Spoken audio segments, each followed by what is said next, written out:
এই শোন, বৌদির দিকে সবসময় নজরে নজরে রাখবি, যেন একটা কাজে ফাঁকি না দেয়। বাসন মাজা, ঘর মোছা সব যেন কমপ্লিট করে, সেটা কিন্তু তুই দেখবি। আর টাইমে টাইমে আমার যেন খাবারগুলো এখানে দিয়ে যায়। যা গিয়ে দেখায় কি করছে। ঠিক আছে মা।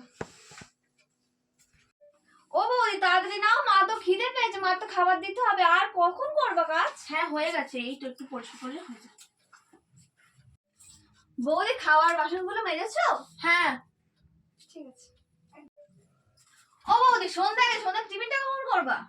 এই তো আমি ওই হাতের কাজটা সেরেই যাচ্ছিলাম। ঠিক আছে চলো চলো। মা সারাদিন কিন্তু নজরে নজরে রেখেছি, খাটিয়ে মেরেছে একদম। ওরকমই করবি, যেন একদম দম ফেলতে না পারে। নজরে রাখবি যেন বাপের বাড়ি বেশি ফোন না করতে পারে, ফোন করে যেন এসব না বলে। ঠিক আছে। কি হয়েছে মা তোমার? আরে জ্বর এসছে, তুই আমার একটু জলপটি কর না রে। আমি পারবো না, ধর আমি সব পারবো না। কি হয়েছে মা আপনার? ওকে বৌমা, আমার ভীষণ জ্বর এসছে। এ বাবা গাছ জলে পড়ে যাচ্ছে। আচ্ছা দাঁড়ান, আপনি কিছু খেয়েছেন? না গো।